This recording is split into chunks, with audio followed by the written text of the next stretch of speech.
I definitely had a tendency to sacrifice myself for the younger kids in those days, but I don't regret that because I really did save some lives fighting off gangbangers and pimps and, getting people off the streets. Some of those kids were as young as 14. I helped them get back into school, mediate with their parents, get to relatives, that they could stay with, like, more long-term than with me. Because, it was a bad scene being a runaway, or someone that, like, got in a fight with their parents and got kicked out for a while. Because, if you got picked up by the police and got, you'd be pretty much incarcerated and, like, stuck in the Children's Department of Services system, which was absolute crap.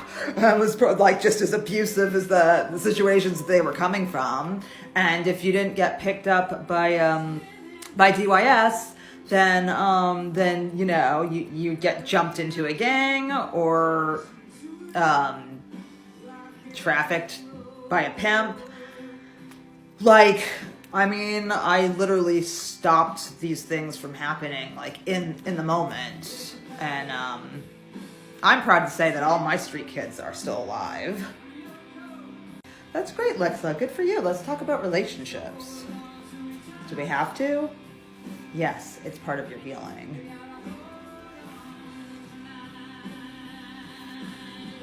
I was less sacrificial when it came to relationships. I was never without a boyfriend, or 2, or 3. I mean, we all kind of fucked around with each other in our crew, but, like, relationships were sort of a revolving thing, but I wasn't really emotionally available. Why not?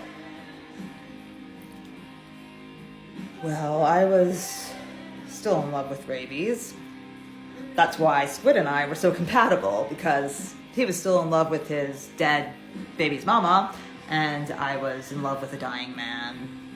I was also taking care of El Duce, and even though there was nothing sexual between us ever, there was other things going on with him. He was also dying. And man, he had one hell of a will.